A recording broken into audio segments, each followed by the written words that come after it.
Langsung buka, Syekh. Ya, boleh nggak apa, silakan nanti sambil nunggu Pak Yudi. Ya. Kepada beliau, mari kita dengarkan bersama-sama apa yang disampaikan. Allahumma sholli ala sayyidina Muhammad.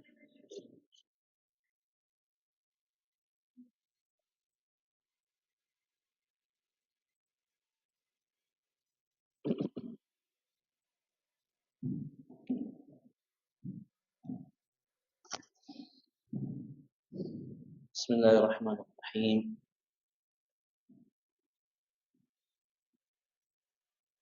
Assalamualaikum warahmatullahi wabarakatuh. Waalaikumsalam warahmatullahi wabarakatuh. Alhamdulillahirabbil alamin. Wa bihi nasta'in 'ala umuri dunya waddin. Wassallallahu wasallam ala sayyidil anbiya'i wal mursalin wa ala alihi wa ashabihi ajma'in. Wa man tabi'ahum bi ihsan ila yaumil din.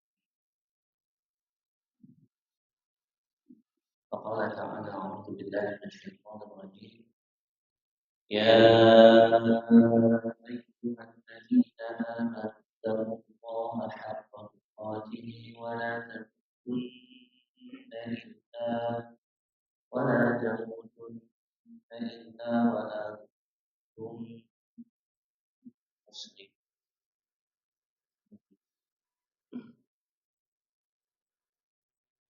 Qala Nabi Muhammad sallallahu alaihi wasallam, khairukum man ta'allama al-Qur'ana wa 'allamahu. Rawahu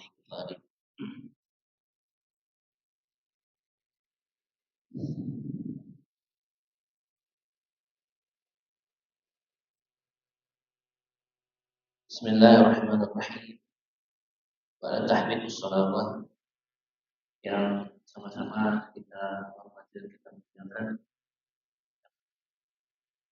Ustaz Haji Wawan selaku Ketua DKM serta bicara dan Ustaz Kasubadi yang menjadi fungsi atau moderator sekaligus insyaallah pada pertemuan pagi ini para asatidzah Yayasan tinggi dan para asatidzah yang satu insyaallah tidak mengurangi mahabbah cinta kami dan ta'zim serta hormat kami pada para asatidzah sekalian.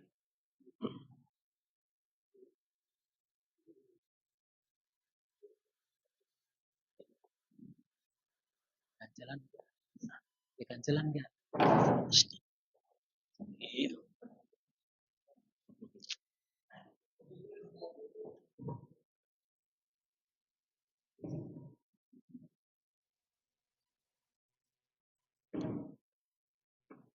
Kita bersyukur alhamdulillah karena kita sama-sama dikumpulkan di Masjid Ar-Rahmah, salah satu rumah dari rumah Allah Subhanahu wa taala fi baitillah. Juga membaca Al-Qur'an Karim dan sambil belajar. Maka semoga Allah Subhanahu wa taala mencatat kita sebagai ahlul Qur'an, alladzina kanu ya'maluna fi dunya, yang beramal dengan Al-Qur'an seperti kita di dunia, dan alladzina hum ahlul khassatuhu, yang merupakan ahlullah wa khassatuhu, warga Allah dan orang-orang pilihannya.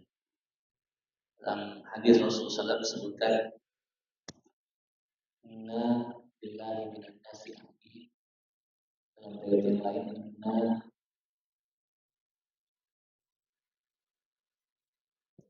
ahlina lillahi minan nas, sesungguhnya Allah Subhanahu wa taala memiliki keluarga dari kalangan manusia.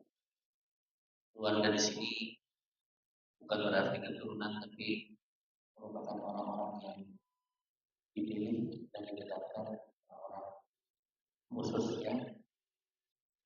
Dan ketika mendengar hadis ini, Tentu saja kita harusnya timbul rasa ingin tahu, rasa penasaran siapa yang keluarga Allah karena yang dikatakan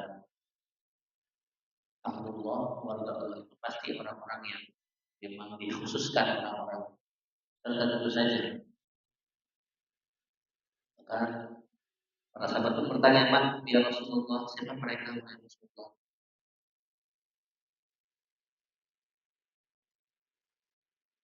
Ya Allah menyebut, ya Rasul menyebutkan innalillahi wa nasi ahli, innalillahi ahli nas.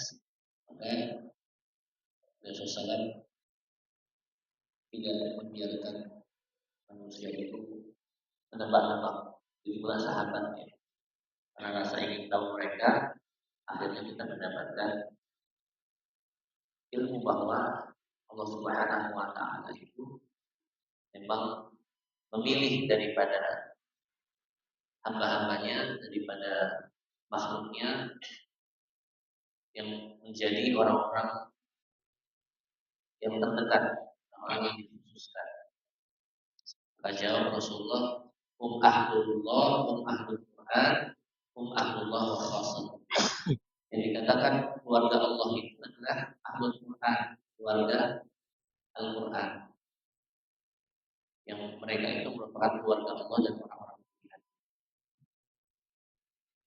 Ada istilah lain yang dekat dengan ini, yakni adalah ashabul Quran. Seperti disebutkan dalam hadis, yuqalu li sahibil Quran, dikatakan nanti kepada sahabat Al-Quran, iqra wartaqi warattil kama turattil dunya fa inna manzilatak inda akhir ayatin taqra'uha.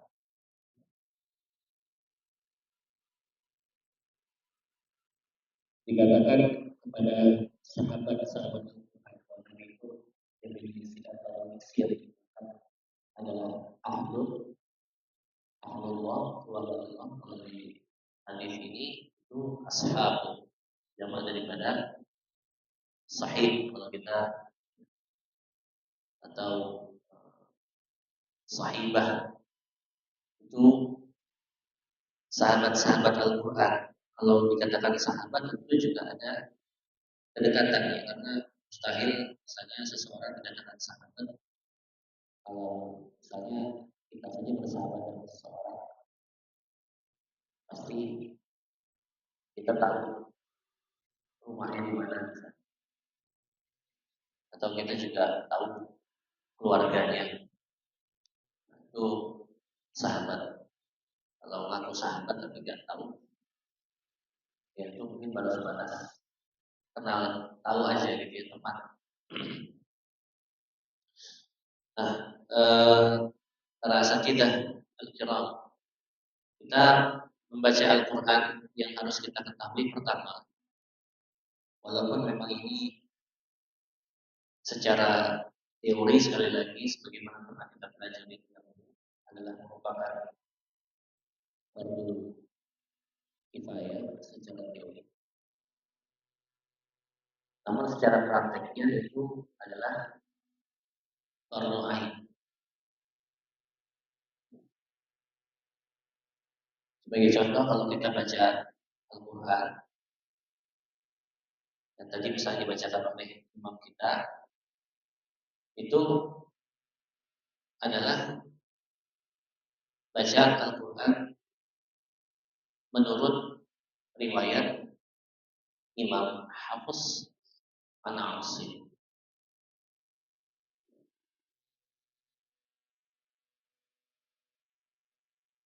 Kalau thariqahnya thariqati Asy-Syatibi.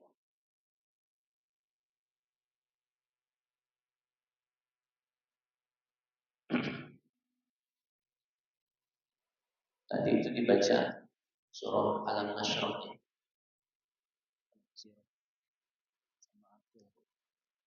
Al-Insyirah, atau surat Asy-Syarah. Kalau kita cari di sebagian mushaf itu nggak akan ketemu yang namanya surat Al-Insyirah, adanya surat Asy-Syarah.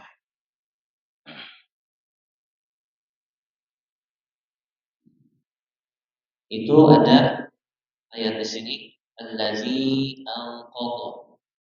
Ini agak kecil ini tapi para jamaah bisa melihat di sampai sini. Kalau kita baca di sini allazi itu berapa harakat kita baca? 4 harakat. Maka kita baca dengan thariqahnya Imam Asy-Syatibi, yakni thariqah Asy-Syatibiyah yang mengacu dinisbatkan kepada Imam Asy-Syatibi. Ada yang punya referensi lain, rujukan lain, karena kita baca Quran rujuk. Karena ilmunya adalah ilmu al-qifi, wahyuan, bukan ilmu ijtihad, bukan ijtihad, pikiran masing-masing ulama, apalagi orang awam.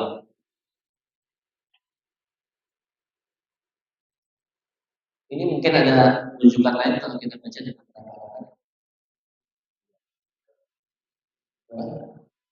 sampai tadi kata seperti mengatakan 2 harokat.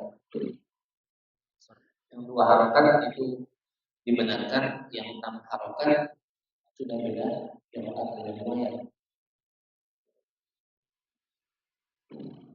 Kalau kita bacanya selama dalam riwayat Imam Hafiz al-Asim itu dibaca 2 atau 4 atau 5 harokat. Jadi tidak ada 6. Secara hukum mungkin nanti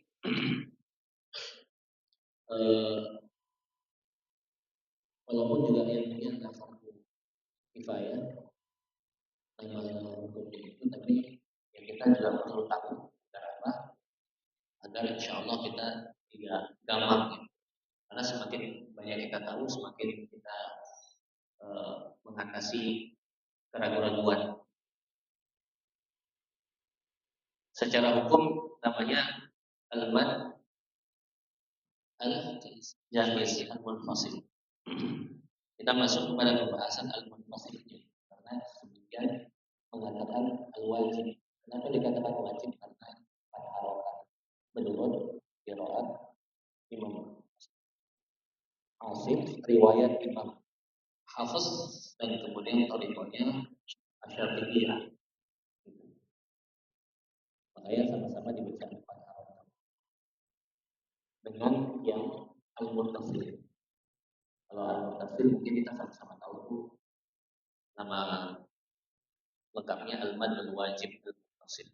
Kalau ini al-madul jaiz al-munfasil, tapi sebagian mengatakan al-madul wajib al-munfasil. Karena apa? Karena sama-sama dibaca 4 harokat.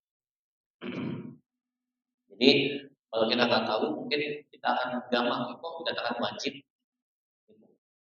Kan yang wajib itu adalah yang 4 harokat, yakni al-muttasil. Nah, itu karena kita membacanya berdasarkan thariqah yang berbeda. Jadi sebelum ada thariqah asy-Syufiyah, itu sudah ada thariqah dalam qiraat, dalam pembacaan Al-Quran. Sebelum ada madzhab fil fiqh, dalam fikih, ya, fikih ibadah, itu ada madhab atau madzhab dalam ilmu qiraat. Bahkan jumlahnya lebih banyak. Nah, kalau dibaca 2 harokat itu boleh berdasarkan thariqah Tayyibatul Nasr dan thariqah al-fil min al-misbah.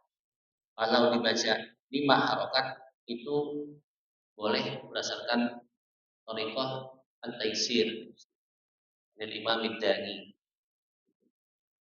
Jadi kalau kita membaca di awal pembelajaran, biasanya kita membaca dengan 1 riwayat, 1 qiraat, 1 thariqah. Biar apa? Biar tidak bingung, tidak tumpang tindih, tidak bercampur. Kalau di sini mungkin nggak terlalu kelihatan, tapi kalau di surat Al-Kafirun, ya itu kelihatan sekali ketika seseorang membacanya konsisten pada satu riwayat, qiraat dan thariqah atau tidak. Kalau di sini kan hanya satu ya yang dibaca seperti ini. A'udzubillahi minasyaitonir rajim. Alladzi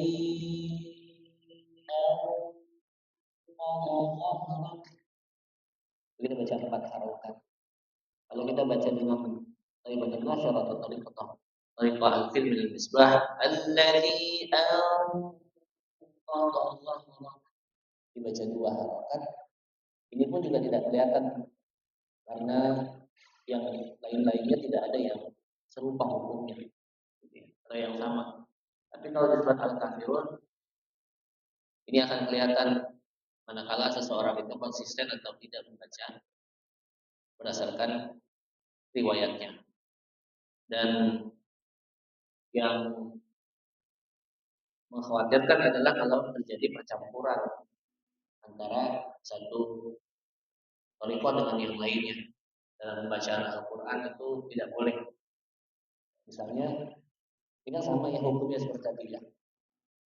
Ini juga sama.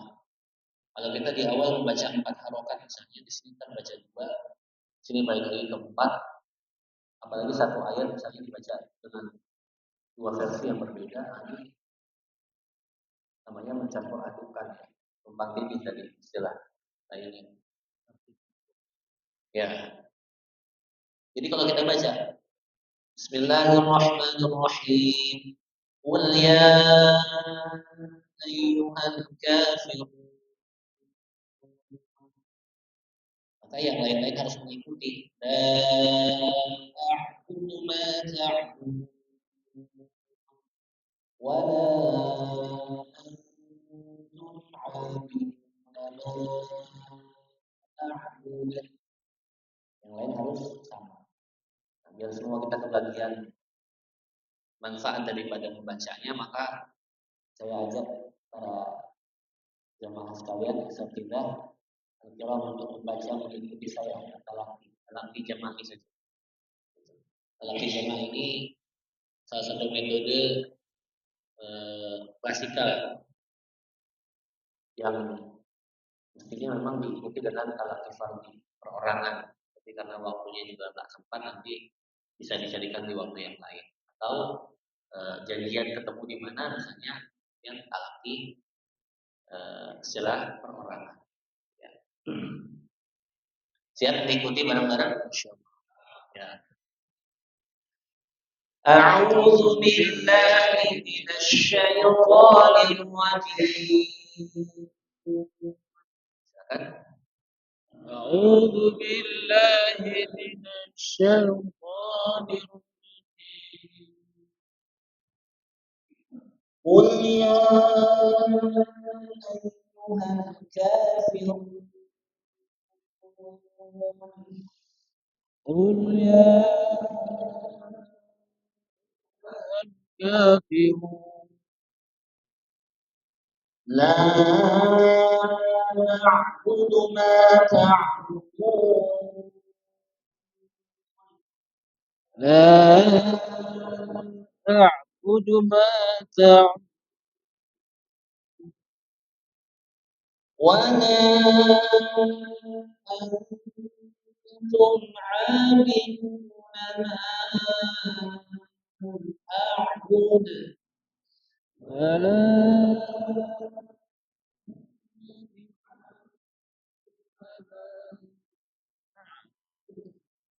ولا أنا عابد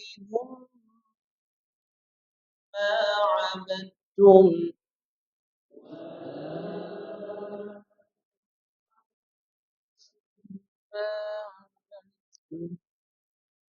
ولا أنتم عابدون ما أعبد ولا أنتم عابدون ما أعبد لكم دينكم ولي دين. lakum dinukum waliyadin. Nah, itu kita baca dengan satu versi riwayat Imam Hafiz al-Asim Tariqah Asy-Syatibiyah. Dan Imam Asy-Syatibi itu mengumpulkan 7 qiraat, ya, makanya dikatakan qiraat sab'ah. Qiraat sab'ah. Dari 7 qiraat itu masing-masing ada 2 riwayat yang masyhur, maka ada 14 riwayat dalam Hifdzul Amani wa Wajibut Tahani. Nazamnya itu beliau mengumpulkan 14 riwayat. Nah, Imam Asy-Syatibi itu memilih dari thariqahnya Imam Ad-Dani yang dikatakan thariqah At-Taisir, di mana untuk al-maddu al-jaiz al-munfasil ini dikatakan bisa dibaca 4 atau 5 harokat. Imam Asy-Syatibi itu memilih satu saja, yakni yang 4 harokat. Nanti kalau kita bicara tentang sedikit riwayat Imam Asy-Syatibi itu sangat menarik lagi, karena beliau itu adalah seorang yang buta matanya, tapi tidak buta mata hatinya. Ketika beliau menulis nazamnya itu, beliau ingin menguji keikhlasannya dengan melarutkan catatan nazamnya atau nazam syair Hifdzul Amani wa Wajibut Tahani itu dilaut sambil berdoa kepada Allah Subhanahu wa taala, jika memang aku tulis ini adalah semata-mata karenamu ya Allah, ikhlas, maka kembalikanlah. Tapi jika tidak, maka hanyutkanlah. Ternyata setelah beberapa hari, beberapa waktu, catatan itu dibawa oleh air. Kemudian ternyata didapati oleh seorang nelayan. Dan pada saat itu masyarakat itu betul-betul dekat dengan ulama. Jadi mereka tahu kalau mereka ketemu catatan, sesuatu catatan, dan mereka baca, kalau mereka tidak paham, mereka tahu harus bertanya ke siapa. Jadi kalau mereka asal dibuang aja, ini apa sih sebenarnya? Nggak ngerti, buang gitu. Maka ketika beliau mendapati itu, beliau tahu betul bahwa yang bisa membaca ini, yang bisa mengetahui catatan tentang hal ini adalah Imam Asy-Syatibi. Dan Imam Asy-Syatibi itu ketika mendapati catatannya dikembalikan oleh nelayan tadi yang menemukan, maka kemudian beliau bertahmid memuji Allah Subhanahu wa taala, dan kemudian sampailah nazam itu kepada kita,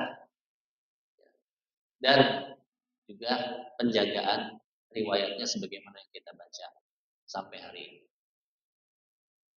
Jadi kalau kita baca seperti itu, insya Allah pahalanya juga mengalir kepada beliau, walaupun kita tidak meniatkan atau kita tidak menghadiahkan secara langsung. Itu istimewanya kalau seseorang itu mengajarkan apa yang dititipkan ilmunya oleh Allah Subhanahu wa taala. Maka kita harapkan juga kita terus belajar agar apa? Ada ilmu yang bermanfaat dan menjadi amal jariah bagi guru-guru kita. Allahumma amin. Nah, yang tidak boleh kalau kita baca bercampur-campur. Misalnya di sini kita baca 4 tadi. Qul ya kafirun. Di sini kita baca 2. La a'budu ma ta'budun. Boleh. Ya.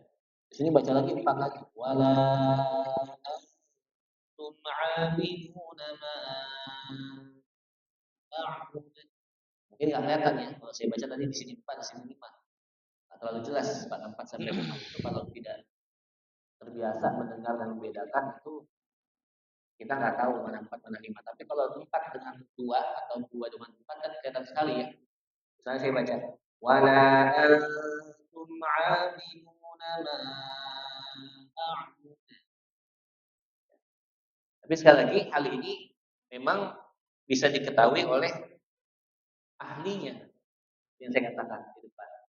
Kalau awam sama-sama aja. Bahkan mohon maaf ya, kadang-kadang kalau orang baca sesuatu dari bahasa Arab, kadang-kadang cuma ngobrol saja sudah dianggap wah ini lagi doa. Nah, diaminkan. Dibaca sesuatu dengan tajwid disangka Quran. Gitu ya. Makanya sebagian ulama itu melarang membaca selain Quran dengan tajwid. Jadi kalau kita baca hadis misalnya atau baca teks-teks yang lain selain Quran itu nggak boleh pakai tajwid karena tajwid itu adalah ilmu yang khusus hanya ada pada dan diterapkan pada Al-Quran Al-Karim. Azan misalnya ya kan. Asyhadu an la ilaha illallah. Itu udah soal berapa harokat sih? La ilaha kalau menurut kaidah tajwid berapa harokat? Hah? Jaiz tadi ya? 4 harokat kan? Allahu la ilaha illa huwal hayyul qayyum. Itu udah baru kita baca dengan tajwid. Kita bisa baca juga dengan dua tadi. Allahu la ilaha illa huwal hayyul qayyum. Cuma yang jelas nanti kelihatan dengan sambungan-sambungannya. Kalau itu yang dimaksudkan adalah ayat kursi, itu kelihatan nanti ya. Man dzalladzi yashfa'u 'indahu illa bi'idznih. Kita baca 4. Kalau kita baca 2, man dzalladzi yashfa'u 'indahu illa bi'idznih. Kelihatan. Jadi disinilah menariknya kalau kita menjadi ahlul Quran, ya, menjadi keluarga Al-Quran itu mestinya kita sudah dekat kenal. Oh yang tadi dibaca itu kenapa tidak boleh asal suka-suka saja gitu ya. Saya terserah saya lah mencampur-campur. Dulu ada kasusnya yang sempat ramai itu Mahat Az-Zaitun, saya pernah dengar ketika pimpinannya itu saat dulu ya yang sudah di penjara sekarang. Dia mimpin sholat Idul Fitr yang sempat ramai itu. Nah itu dia baca dengan bercampur-campur antara satu riwayat dan qiraatnya. Gitu. Nah itu nggak boleh. Makanya kenapa mushaf kita itu yang kita biasa gunakan seperti ini adalah hanya satu riwayat, satu qiraat dan satu thariqah. Gitu. Ini sudah dalam tanda kutip mengorbankan bacaan Quran yang tadinya ditulis tanpa harokat dan tanpa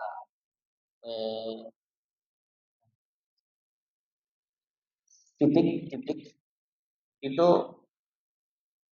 yang mewakili riwayat-riwayat yang ada banyak tadi.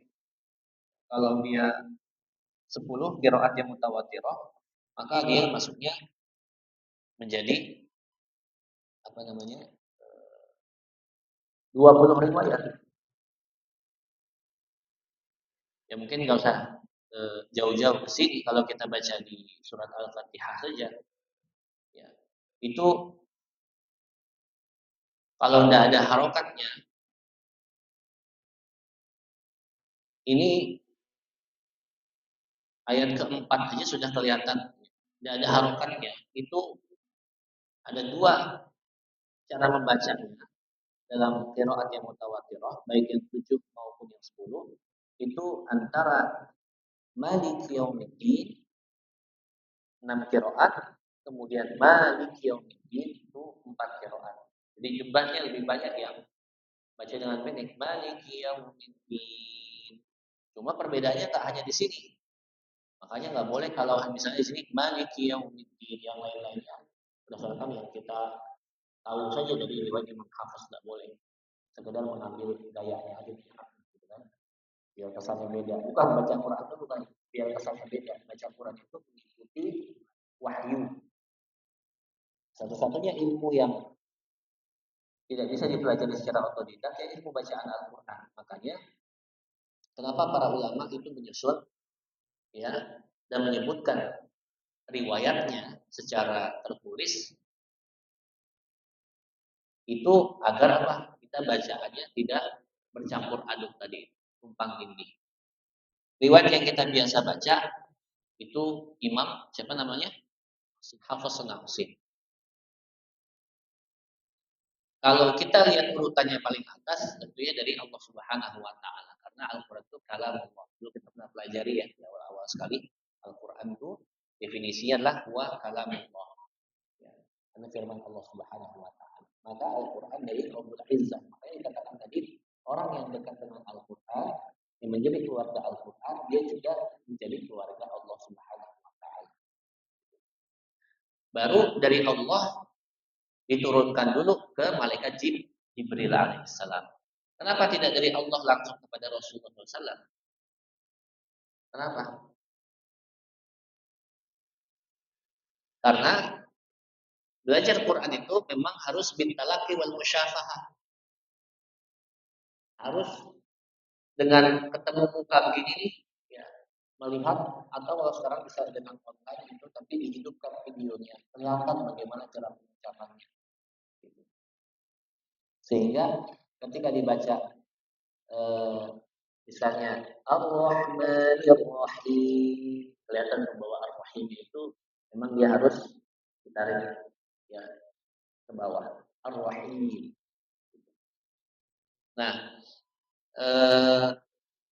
malaikat Jibril ketika membacakan atau menyampaikan wahyu Al-Quran juga dalam wujud manusianya.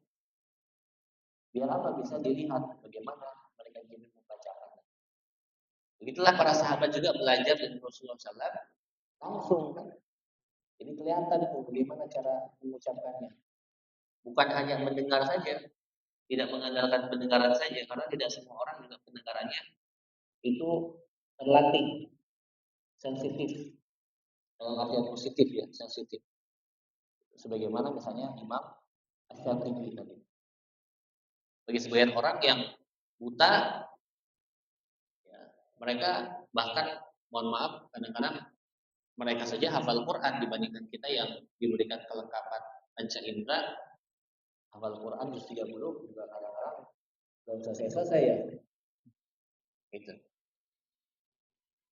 Nah, jadi itulah sebabnya kenapa Al-Quran tidak langsung dari Allah Subhanahu wa taala kepada Rasulullah SAW. Harus ada gurunya itu ya sesama manusia juga ya. Walaupun mereka Jibril tapi dalam wujud manusia mengajarkan Quran. Barulah dari Rasulullah SAW itu menyampaikan kepada 5 sahabat ini. Ya. Ini kita kenal semua insya Allah. Tahu lah ya karena belum ketemu langsung. Zaid bin Thabit, Utsman bin Affan, Ubay bin Ka'ab, Ali bin Abi Thalib dan Abdullah bin Mas'ud radhiyallahu anhu. Baru kemudian kepada muridnya. Ada banyak muridnya tapi yang konsisten yang tercatat adalah Abu Abdurrahman As-Sulami dan Nujud Al-Kufi. Ini dari kalangan tabi'in. Baru kemudian sampai kepada muridnya lagi Imam Asim. Baru dari Imam Asim itu ke Imam Hafiz. Ini Imam Hafiz karena Imam Asim itu punya 2 jalur. Imam Hafiz yang kedua, yang pertama justru Imam Syu'bah. Kalau kita lihat di sini ya, dari yang tadi 5 itu ya hanya 3 sahabat meriwayatkan dengan riwayatnya Imam Syu'bah. Kenapa yang dipilih itu malah kemudian muridnya di sini ya? Dan gurunya di sini, kenapa nggak disebutkan atasnya gitu? Apa nggak kebagian pahala kan kadang-kadang kita gitu ya? Mesti disebutkan namanya? Enggak disebutkan namanya. Kalau ilmu jariah itu, amal jariah yang bersifat ilmu, itu walaupun tidak disebutkan namanya, nggak akan lari itu. Ya. Alamatnya nggak akan nyasar, nggak akan salah alamat, walaupun tidak disebutkan siapa gurunya. Kadang-kadang kita menyebutkan guru itu, mohon maaf juga hanya untuk menampakkan kehebatan, bukan kehebatan guru kita, tapi kehebatan kita. Nah, itu ya salah. Ya, kadang-kadang kita menyebutkan guru kita siapa, tapi maksudnya untuk fakhr, untuk berbangga-banggaan. Tidak boleh. Alhamdulillah. Nah, saya muridnya si Anu, muridnya si Anu. Nah, itu ya. Tapi niatannya sudah beda. Sum'ah, memperdengarkan kehebatan. Maksudnya bukan kehebatan gurunya, tapi kehebatan dirinya karena telah berguru kepada si fulan dan si fulan. Jadi begitulah Quran. Walaupun disebutkan hanya di sini, tapi yang atasnya kadang-kadang kita jarang tahu kan. Gitu. Itu pun juga kemudian bukan dari sahabat Abu Abdurrahman An-Nujud Al-Kufi, tapi dari Rizmin Hubaish Al-Asadi. Baru kemudian Imam Asim. Nah,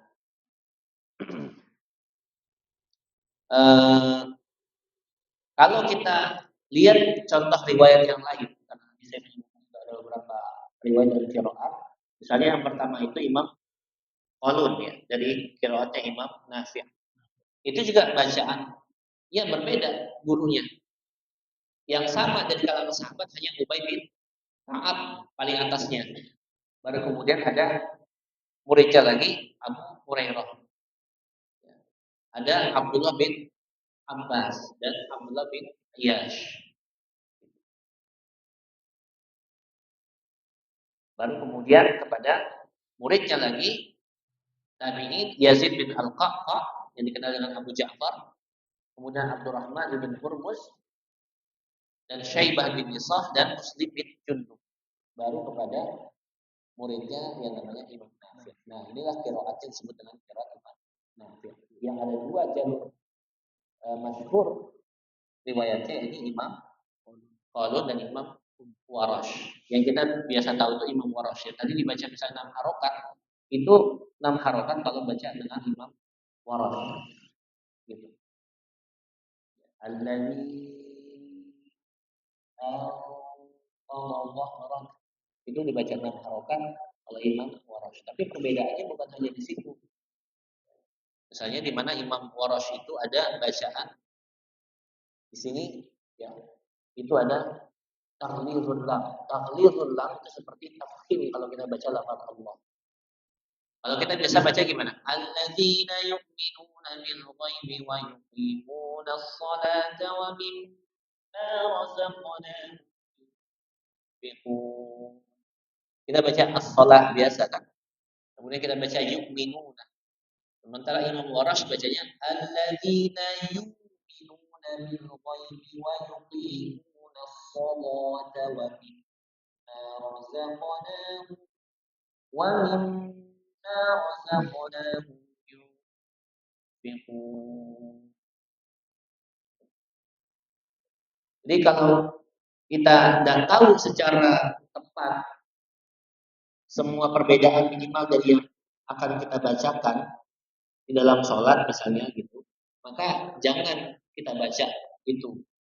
Kita barunya tahunya cuma segini nih yang tadi wayuqimunas shalah. Seru juga kayaknya kalau kita baca dalam sholat tadi ya. Tapi yang lain-lain kita baca beda. Gitu. Misalnya sih kita bacanya dengan berapa? 4 harokat, tidak ada 4 harokat adanya. 2 kalau kita baca dengan thariqah apa namanya di thariqah di Imam Warash itu kalau kita baca dengan Al-Azraq ya, itu 6 harokat misalnya Syatibiyah 6 harokat Azraq kita baca dengan 2 harokat itu boleh, tapi asal kita tahu. Makanya kalau kita belajar qiraat itu satu-satu mulainya dari siapa? Imam Qalun. Imam Qalun nanti insyaallah Kalau kita berlanjut, nanti ke depannya kita akan belajar di mana imam qalun itu perbedaannya seperti apa. Seperti misalnya gini, kalau kita baca tadi di mana wa mimma razaqnahum itu hanya ada satu kan kalau riwayat kita, sukun. Tapi kalau imam qalun itu ada dua wajah. Wa mimma razaqnahum yunfiqun, dan dibaca dengan wa mimma razaqnahum yunfiqun gitu. Apa namanya? Dengan mim silah. Jadi dulu itu sempat ada rencana dari Kemenak ya lewat Lajnah Pentasih itu rencananya tahun 2004 mengeluarkan mushaf dengan riwayat Imam Qalun, tapi nggak tahu sampai sekarang tertunda, belum jadi. Gitu. Nah itu juga kita mendapatkan mushafnya saja kalau tidak tahu kaidah usulnya. Ya. Kalau kalimat farsyah biasanya tertulis. Farsyah itu yang berbeda bacaannya. Seperti tadi baca Maliki Yaumiddin, ini pendek itu farsyah. Tapi kalau kaidah usulnya itu di mana bacaannya ada alaihim, ada alaihimu, ada alaihum. Nah itu yang kaidah usul. Gitu. Nah makanya kenapa kita belajarnya yang satu riwayat, satu kiroat, satu torikoh terlebih dahulu. Biar apa nggak nyampur. Gitu. Dulu salah satu guru kita itu Dr. Asin Sakho yang kiroat di Indonesia itu beliau pernah dalam majelis taklimnya mengajarkan beberapa riwayat, tapi yang ada jamaahnya kebingungan mengikuti. Akhirnya apa dikembalikan kepada satu riwayat dulu.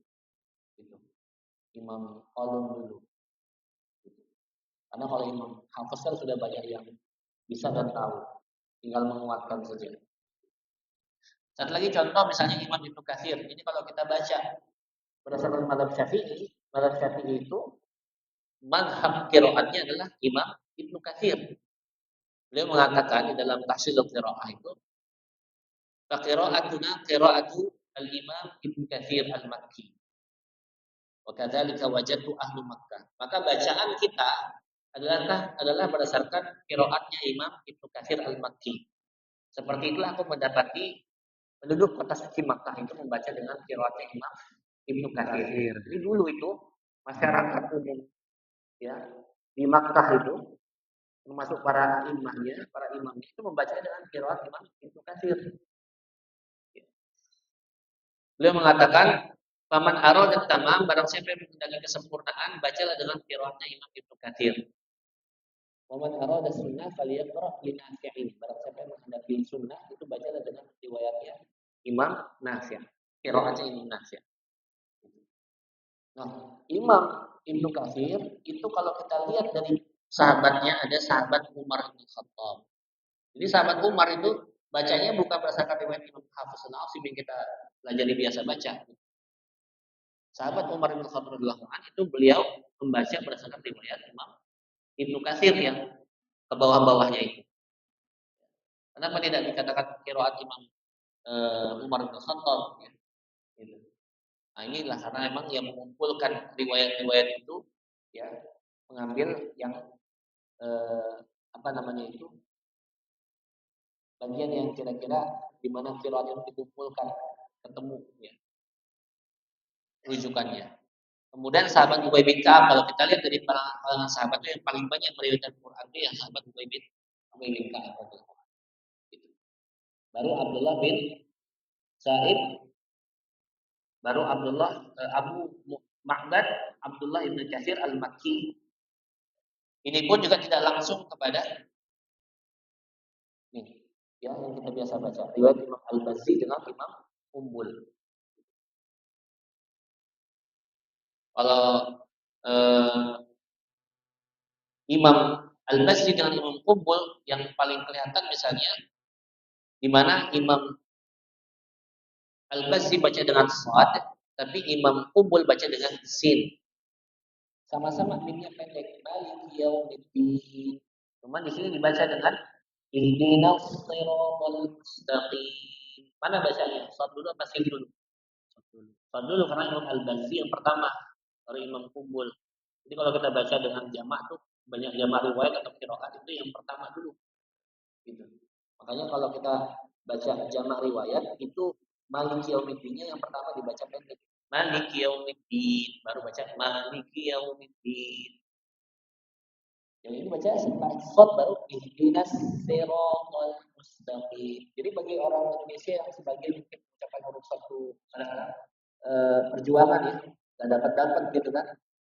Tapi apa kemudian berhenti? Enggak, terus belajar, baca terus sampai ya sampai madalah hayat seumur hidup. Kalau emang nggak bisa dicatat dia mahfuz. Karena apa? Ketidakbisaannya tetap disiasati dengan belajar. Yang berdosa itu kalau dia nggak mau lagi belajar, gitu. Ya, sudah baca yang nggak bisa, nggak mau belajar, ya sudah kesalahannya. Terus jadi berulang-ulang.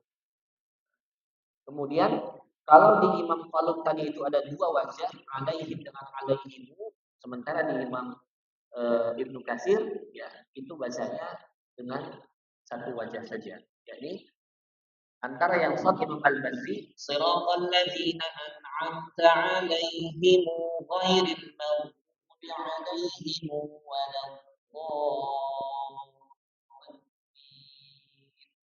Atau dengan sin yang Imam kumpulnya.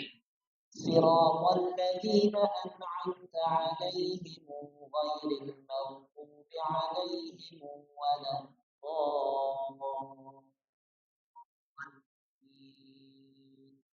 Amin.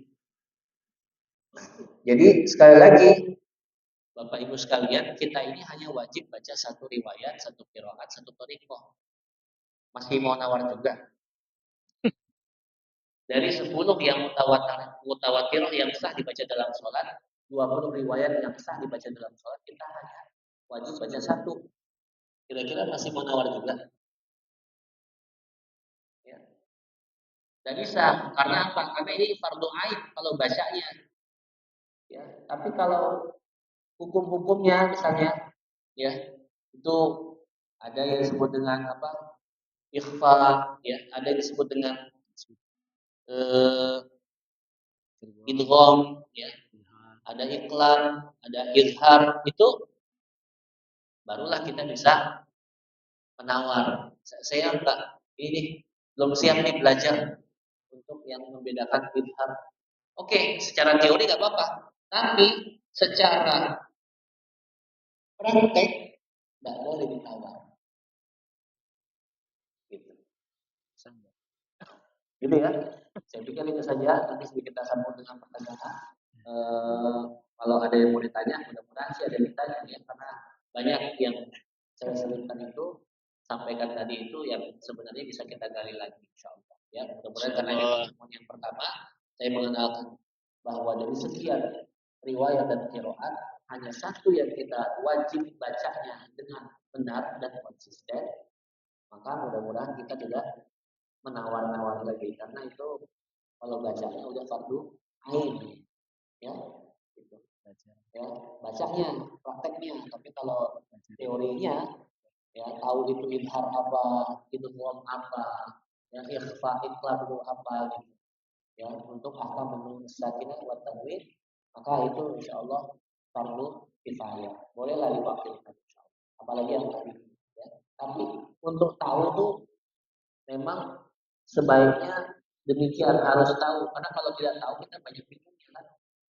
Terus apa, gampang kadang-kadang gampang nyalahin. Ini ada orang baca Maliki Yaumiddin. Bapak kalau saya sholat di beberapa masjid yang dia baca dengan riwayat yang berbeda, ya. Padahal di sini mau dipelajari itu, ya. Riwayat dan qiraat itu dipelajari dan disampaikan. Terus kita tiba-tiba bertamu di situ, kita dengar wah, ini kok bacanya beda nih. Sehingga aliran apa nih sesat. Akhirnya kita apa yang muncul malah main tuduh menuduh. Nah, ini kan kadang-kadang kita begitu kan, beda sedikit udah vonis, udah suuzon duluan, ya, gitu. Nggak boleh seperti itu. Mestinya kita ini berbeda harus tahu kenapa berbeda. Nah, kalau kita tahu rujukan tadi itu, riwayatnya apa, qiraatnya apa, ya, kemudian thariqahnya apa, insya Allah kita berbedanya itu dikatakan rahmat. Gitu. Perbedaan bagi umat Rasulullah itu rahmat. Tapi kalau dia difahami dengan fikih ikhtilaf, fikih perbedaan pendapatnya, gitu. Ya. Jadi berbeda itu sesuatu yang lumrah dan dibolehkan. Memilih silakan, nggak apa-apa, beda. Ya kan? Mazhab juga kan tadi yang masyhur ada 4 nih, ada yang lain juga. Seperti misalnya mazhab As-Sawri itu ada, tapi nggak masyhur kan? Yang masyhur kan 4. Hanafi, Maliki, Syafi'i, Hambali. Itu mazhab ibadahnya. Ya, dalam fikih muamalat juga seperti itu berbeda. Tapi berbeda itu silakan dipilih. Ya. Kalau kan itu rahmat kan. Di sini kita misalnya mazhab Syafi'i. Begitu ke ibadah haji, umroh, ya kan? Kita intikal mazhab dulu. Ganti mazhab dengan mazhab Hambali. Karena khawatir kalau sentuhan sama istri aja batal nanti. Di Bapak Ibu kalau yang mazhabnya Syafi'i, sentuhan sama istri, ya batal. Mau ada syahwat, ada sir apa enggak gitu, batal. Makanya dulu kawan kami itu di Turki yang memang mayoritas yang mazhab di sana Hanafi, dia itu dari mazhab Syafi'i pindah ke mazhab Hanafi gitu karena menurut dia mazhab Syafi'i itu ketat sekali. Buat dia itu agak agak kerepotan untuk menerapkannya. Akhirnya dia pindah ke mazhab Hanafi. Wallahu a'lam bishawab. Jazakumullahu khairan. Mohon maaf. Wassalamualaikum warahmatullahi wabarakatuh. Waalaikumsalam warahmatullahi wabarakatuh. Masya Allah. Pelajaran malam pagi hari ini sungguh apa ya, membingungkan ini. Mudah-mudahan sih paham. Amin. Silakan kepada para jamaah yang mau bertanya. Tidak harus sesuai pembahasan, silakan. Tapi yang terpenting masih berkaitan dengan Al-Quran. Karena tahun ini panitia ini menyuguhkan tema yang sungguh sangat berat menurut saya, yaitu connecting with Al-Quran. Silakan ayo. Ayo Ustaz. Bang, silakan. Waalaikumsalam warahmatullahi wabarakatuh.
Bingung.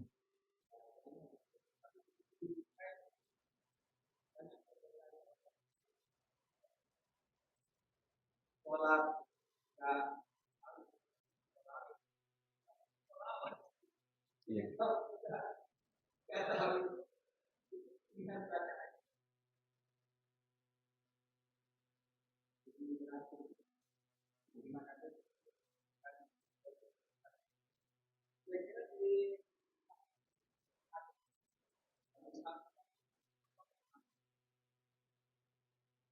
Modifikasi.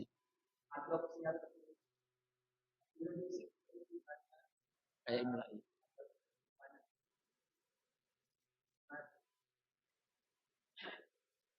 Jazakumullah khair. Ya, untuk pembacaan dalam beda surat itu selama dalam satu kali bacaan dan bukan menjamak riwayat. Saya dalam sholat itu kita baca satu surat, satu surat dengan surat yang sunnah gitu. Al-Ikhlas, Al-Fatihah dengan An-Nas yang dicontohkan gitu ya. Bahkan dalam satu pengerjaan satu waktu sholat itu harus sama semua, konsisten. Gitu. Adapun perbedaan Maliki Yaumiddin dengan Malikin Nas, memang riwayatnya begitu. Malikin Nas itu dibacanya pendek semua. Dana yang panjang. Tapi kalau Malik Yaumiddin dua riwayat, dua kaidah namanya. Ya, dalam 10 qiraat yang mutawatirah sah dibaca dalam sholat itu memang pilihannya hanya ada dua. Malik Yaumiddin yang pertama pendek, yang kedua baru Malik Yaumiddin. Gitu. Tapi Malikin Nas semuanya dibaca dengan pendek. Malikin Nas gitu. Yang nggak boleh kalau misalnya di Al-Fatihahnya kita baca Malik Yaumiddin ya dengan riwayat yang kita biasa hafaz, kemudian nanti di Al-Ikhlasnya kita baca walam yakul lahu kufuwan ahad. Ya bukan kufuan tapi kufuan. Kalau kita kan bacanya harusnya kufuan gitu. Kalau Imam Qalun baca kufuan, Imam Warash baca kufuan ahad gitu. Kufuan ahad, ada nakal di sini dalamnya. Nah itu dia dibaca harus sama.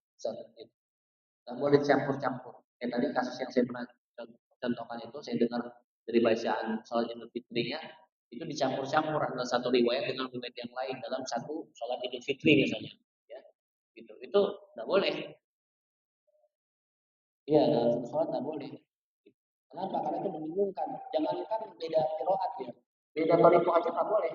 Kayak tadi misalnya, ya, kuliah ayyuhal kafirun, udah ngambil dua, ntar baca lagi la a'budu ma ta'budun gitu. Bahkan dalam pembacaan yang namanya mad harfi disukun, kan boleh dipilih antara 2 atau 4 atau 6 harokat. Itu pun juga harus konsisten, nggak boleh misalnya Bismillahirrahmanirrahim 4. Nanti Alhamdulillahirabbil alamin 2. Nggak boleh. Walaupun itu memang mad harfi disukun dipilih 2 atau 4 atau 6 harokat, tapi harus konsisten, nggak boleh di awal kita baca 4, di berikutnya kita baca 2, ntar berikutnya lagi kita baca 6. Gitu. Membingungkan kan? Iya. Jadi salah satu yang diajarkan dalam Quran itu konsistensi. Jadi dari membacanya saja kita diajarkan untuk konsisten. Gitu. Dari cara membacanya saja kita diajarkan untuk konsisten. Karena kalau tidak seperti itu, ya nanti akan bingung. Kita bacanya dia 2 atau 4 atau 6. Makanya ada sebagian para ahli qiraah itu ya, sudah menyampaikan itu keberatan dari membaca imam di sekalipun Masjidil Haram ya, tapi namanya manusia kan bisa salah. Itu kadang-kadang dia kan membaca Alhamdulillahirabbil alamin 4 harokat. Ar-Rahmanir Rahim 6 harokat gitu. Itu sebenarnya secara qiraat sudah banyak yang menyampaikan itu ya, mengoreksi. Ya, tapi karena memang memutuskan seseorang menjadi imam, apalagi imam besar di salah satu masjid satu negara itu cenderung kadang-kadang keputusan politik gitu. Jadi memang kita nggak bisa memisahkan antara kehidupan dengan politik, termasuk dalam ibadah sekalipun. Kenapa mazhab itu kemudian sebagian kalau dalam masa khilafahan gitu ya, itu dipakai mazhab satu misalnya. Ya. Di Turki misalnya kenapa kebanyakan mazhabnya Hanafi? Karena memang dulu memang begitu di bawahnya. Dari khilafahan itu memang cenderungnya ke satu mazhab itu. Termasuk nyambung pertanyaan yang kedua, kalau kita baca riwayat Quran, sebenarnya ini Rasul yang dikatakan Rasul Ibrani itu sebenarnya juga Rasul Utsmani. Ini sama-sama Rasul Utsmani. Semuanya bahkan yang tidak ada harokat dan titiknya ya, atau dengan yang riwayat berbeda itu namanya Rasul Utsmani. Rasul itu apa artinya Bapak Ibu? Rasul itu artinya tulisan, huruf. Saya mohon maaf ya, saya nggak pakai. Ada kalau pakai di iPad itu saya bisa menunjukkan. Mungkin nanti perlu pakai converter Ustaz. Ya, jadi HDMI ke Lightning itu ada converternya. Itu kalau tadi itu tidak ada harokat dan tidak ada titik, ini mushaf ini sebenarnya bisa dibaca dengan riwayat apapun dan qiraat apapun. Gitu. Tapi ketika dia diputuskan ya di masa khalifahan yang kemudian sempurna dengan titiknya itu di masa Khalifah Abdul Malik bin Marwan, ya, yang dengan harokatnya saja itu di masa Khalifah Ali bin Abi Thalib radhiyallahu anhu. Itu memang kemudian merujuk atau membatasi kepada satu riwayat saja, gitu. Tujuannya bagus memang untuk menyeragamkan. Jadi mengambil prioritas daripada nanti bacanya campur-campur ya kan. Nah, ini bukan campur sari, campur aduk kan harus konsisten tadi itu. Maka dibatasilah kepada satu riwayat, satu qiraat dan satu thariqahnya saja. Jadi sebenarnya yang dikatakan Rasul Imla itu ya dengan Rasul Utsman ini kan Rasul Utsman ini kalau kita lihat misalnya di sini mungkin kelihatannya. Oh, sorry. Yang biasa kita gunakan itu kan mushaf yang diciptakan Indonesia ya, itu Rasul Imla. Yang paling kelihatan misalnya tidak ada tanda hamzah wasalnya. Ya. Ini alhamdulillah nggak ada nih tanda seperti ini, adanya apa? Dan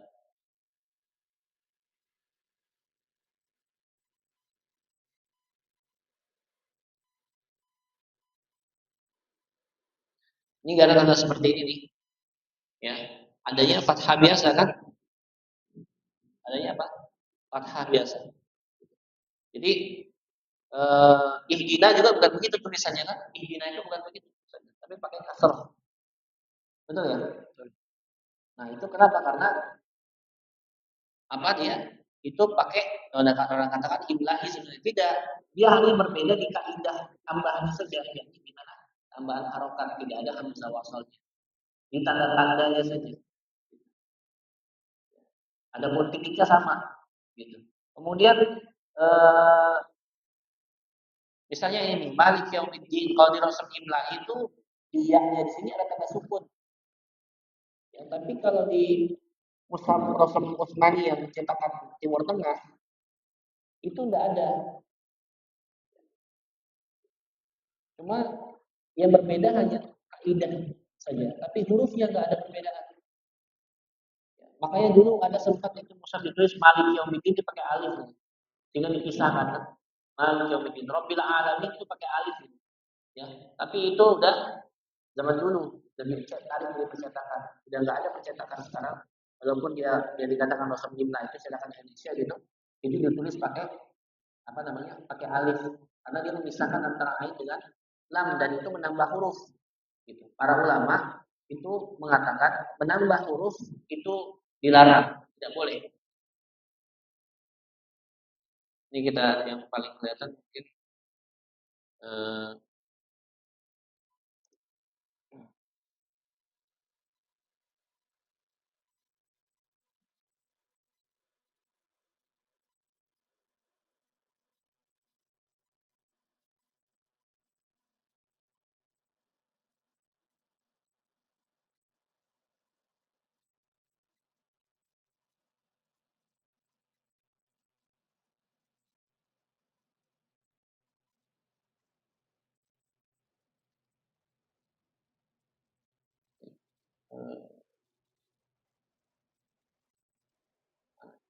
ini nggak kebuka nih. Jadi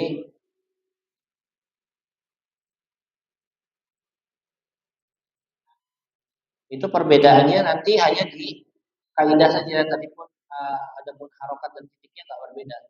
Jadi sama. Makanya sebenarnya dia itu sama-sama Rasul Utsmani. Oh, putus lagi. Nggak stabil kayak jaringannya, mohon maaf. Jadi apa namanya? Walaupun dikatakan Rasul Imla'i, Imla itu maksudnya secara dikte sama. Alhamdulillahirabbil alamin. Tapi secara penulisan itu akan berbeda dari segi kaidahnya, tapi tidak ada penambahan hurufnya. Gitu. Makanya dulu yang Malik yang bikin dipisah antara mim sama lam atau Rabbil Alamin ain dengan lam dipisah itu sudah tidak ada percetakan sekarang yang begitu. Ya, ya.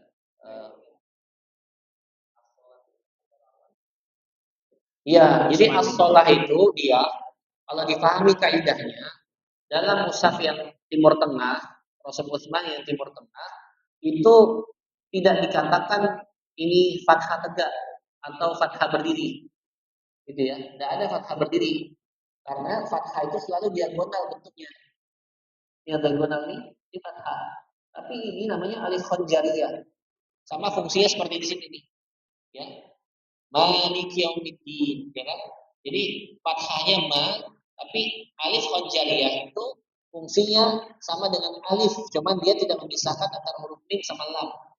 Jadi rosamnya tidak menambah, tidak berubah, ya, tidak menambah huruf, ya kan?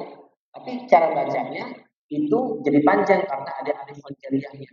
Nah, kalau di mushaf yang terbitan Indonesia itu nggak ada fathah begini, langsung fathah berdiri makanya namanya atau fathah tegak. Jadi bacanya Malik Yaumiddin. Jadi ini kalau difahami cara bacanya, ini bukan fathah ini namanya alif khonjariyah. Jadi bukan wayuqimu nas-sholawat. Tapi orang mungkin karena mencampur kaidah tadi itu akhirnya jadi bingung. Ini kan fathah berdiri ini. Berarti ini bacanya panjang ya. Wayuqimu nas-sholawat. Tidak, ya. Iya betul. Biasanya kan di sini hanya fathah apa? Hanya fathah berdiri saja kan, nggak ada fathahnya lagi gitu. Karena memang beda kaidah kan gitu. Nah, di sini namanya pemahaman ilmu rasm. Nah, penting juga itu ilmu rasm. Ya, karena kalau kita tidak pahami ilmu rasm, kita jadi bingung seperti bacaan seperti ini bacaannya.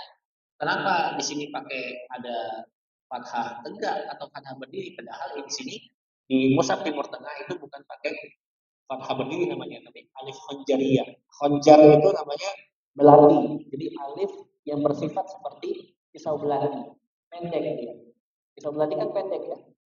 Gitu. Jadi lepannya katana, ya. Bukan merek mobil ya. Gitu. Jadi dia bukan alif, bukan fathah tegak. Nah, sama seperti tadi misalnya tidak ada hamzah wasalnya. Ini orang kalau nggak ngerti saka u nih, ya kan? Walladzina ini hamzah wasal. Hamzah wasal itu kalau di tengah nggak dibaca, kalau di awal dia dibaca alladzina, kalau disambung lil muttaqina alladzina. Gitu. Sama seperti ini kan bacanya iyyaka na'budu wa iyyaka nasta'in ihdinas siratal mustaqim. Nah, banyak orang salah baca ketika di sini dikasih kasroh. Bacanya iyyaka na'budu wa iyyaka nasta'in ihdinas siratal mustaqim. Padahal dia wasal, harusnya kan nggak boleh nasta'in ihdina. Harus menjadi nasta'in ihdina karena sebenarnya dia bukan alif, dia hamzah wasal. Gitu. Hamzah yang ketika di awal dibaca, tapi ketika disambung dia tidak dibaca. Jadi mungkin seperti itu. Nah, bagaimana sekarang apa namanya terkait dengan rekomendasinya itu belajarlah dengan membedakan rosemnya. Kalau kita biasa pakai mushaf yang Indonesia, itu dulu kita pakai. Ya, kalau memang kita belum punya ilmu yang cukup atau pengajar yang bisa mengajarkan dengan ilmu yang ini, Rosem Utsmani yang terbitan Timur Tengah, ya jangan diganti mushaf dulu. Makanya salah satu tips kalau kita mau menghafal Quran juga itu kan jangan ganti-ganti mushaf. Sama sebenarnya kalau kita baca Quran itu jangan ganti-ganti mushaf. Maksudnya bukan berarti nggak boleh ganti mushafnya ya, tapi kaidahnya ya mushafnya harus yang sama. Kalau kita mau ganti, kita harus ngerti kaidahnya berbeda atau sama. Kalau ini kan berbeda, karena kalau berbeda kita nggak mungkin pakai kaidah yang kita biasa pakai. Ini, oh enggak, ini bukan alif khonjariyah, ini adalah fathah tegak. Ya, maksain sama gini udah nggak bakal ketemu. Karena memang udah beda kaidah. Gitu saja. Jadi demikian sebuah memang benar sebuah ya. Ya, jadi memang kita masih memahami kaidahnya. Rekomendasinya sampai kapanpun memang itu perbedaan itu dimungkinkan. Jadi ya nggak bijak juga kalau kita memang harus memaksakan enggak harus satu aja mushaf gitu. Ya, ya nggak bisa. Memang Lajnah Pentasih juga sudah pernah apa namanya diberikan masukan agar cetakan Indonesia juga mengacu kepada mushaf yang ada di Timur Tengah gitu kan cetakannya. Ini dengan Rasul Utsmani seperti ini. Ya. Cuma sampai sekarang memang belum bisa juga kan. Karena kita udah terbiasa pakai mushaf Indonesia. Tinggal bagaimana kita memahami atau meningkatkan pemahaman kita terkait dengan perbedaan ilmu rasam ilmu mushaf itu. Gitu. Jadi perbandingan mushaf itu juga penting biar kita nggak salah baca ya. bacanya pakai mushaf Madinah, tapi kaidahnya pakai kaidah mushaf Indonesia yang nggak ketemu, gitu. Ya, iya. Jadi kepikirnya malah nambah-nambah huruf kan. Nah, sama seperti dulu juga ada mushaf nih yang satu halaman ini nggak sampai ayat 5 nih. Dulu itu ayat ulaika ala hudan min rabbihim wa ulaika humul muflihun itu adanya di halaman sebelah. Ya kan? Ada kan mushaf begitu kan? Tapi sekarang kan rata-rata mushaf semua satu halaman sudah. Ya, maksudnya ayat 5-nya itu ada di halaman kedua, halaman sebelah kiri. Karena kalau kita buka mushaf sebenarnya hakikatnya cuma 2 halaman, kanan dan kiri. Gitu. Jadi adanya di sini itu dulu. Tapi sekarang nggak ada. Sekarang jadi mushaf pojok semua kan? Masih ada. Ya, tapi memang jumlahnya tidak banyak ya. Gitu. Gitu. Jumlahnya nggak banyak. Memang ada yang masih menerbitkan seperti itu. Saya juga punya mushaf tajwid yang dia ayat kelimanya bukan di sini nih, tapi di ayat sebelah. Iya, tapi kalau cetakan masih ada percetakan. Karena mungkin sebagian kita masih ada yang biasanya pakai mushaf seperti itu ya. Tapi rata-rata sekarang itu banyak orang mushafnya ada mushaf pojok namanya ya. Dulu kan ada mushaf yang nggak berhenti di pojok ya. Ayatnya tuh misalnya nggak berhenti di pojokan sini, dia nyambung ke halaman sebelah. Apalagi kalau yang pasti balik halaman tuh bacaannya jadi agak panjang lagi gitu kan, harokatnya dinambah misalnya gitu. Jadi emang pentingnya kita akhirnya juga apa namanya ya memang pada akhirnya kita nggak bisa menghindar dari yang namanya menghafal ya, menghafal kaidah, menghafal ayat Quran misalnya seperti itu. Tinggal bagaimana kita menjaga dan meningkatkannya seperti itu saja. Allahu a'lam bishawab ya. Kemudian nanti bisa dibahas lagi lebih lanjut. Eh, Demikian. Cukup ya, cukup insya Allah. Ini juga ini udah ini kelamaan ini. Anak nih, ya. Takutnya kelamaan. Ini udah modus nih. Tapi memang pembahasan Al-Quran itu minimal itu 2 sampai 3 jam itu udah paling sedikit. Beda dengan pengajian-pengajian yang lain. Karena kan kalau Al-Quran itu ada talakinya. Ya. Itu saja ya, insya Allah. Kemudian istiqomah ya. Amin, amin. Terima kasih kepada jamaah semuanya yang hadir telah meluangkan waktunya untuk belajar ilmu Al-Quran. Jadi yang belajar ada sanadnya, yang nggak belajar juga ada sanadnya. Yang nggak belajar itu sanadnya kayak gunung kan nggak mau juga menerima Al-Quran. Laut, langit, artinya gitu. Jadi alhamdulillah kita masih Allah pilih untuk duduk bertahan sampai akhir pengajian. Alhamdulillah itu saja yang perlu saya sampaikan. Saya selaku pembawa acara mohon maaf segala kesilapan. Wallahu muwaffiq ila aqwamit thoriq. Assalamualaikum warahmatullahi wabarakatuh.